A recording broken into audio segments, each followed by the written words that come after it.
One of my favorite phrases in the Bible is, but God. You can find it repeated throughout the New Testament. For example, it's in 1 Corinthians 2:10, where we read from verse 9, no eye has seen, nor ear heard, nor even entered into the heart of man the things that God has prepared for those that love him. You've never seen it, you've never heard it, you can't even begin to imagine what God has prepared for you. And the next phrase says, but God.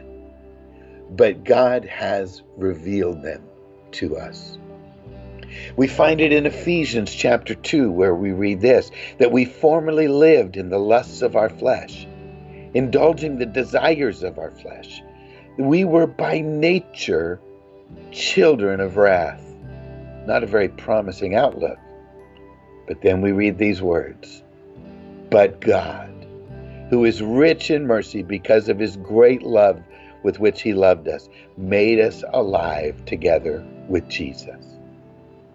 We see it in the book of Acts in chapter 13, where in verses 28 and 29 we learn that Jesus was slain upon that tree.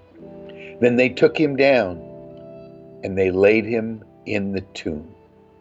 Verse 29. End of discussion? No. Next phrase.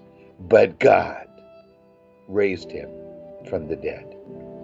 You will find this pattern repeated throughout the New Testament, where the New Testament writer will state a sad or a negative reality, and then he will declare, but God, and demonstrate the ability of God to overrule that sad or negative reality with the truth of who God is and what he's going to do, or what he is in fact has done.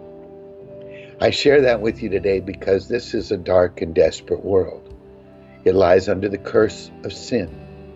Because that's true, you're liable right now to be going through something you'd rather not be going through. But to that horizontal negative reality, bring in the vertical. But God. In other words, what you're going through is not the end of the story. Look for his provision. Look for his deliverance, so that you will one day be able to declare like Paul, I can do all things through Christ. No matter what circumstance I can find myself in, good or bad, he will provide the strength for me to make it through. I hope that encourages your heart today. May you know, but God as a reality in your life. And by the way, you got to say it that way. But God. We'll end with that. But God. Bless you now.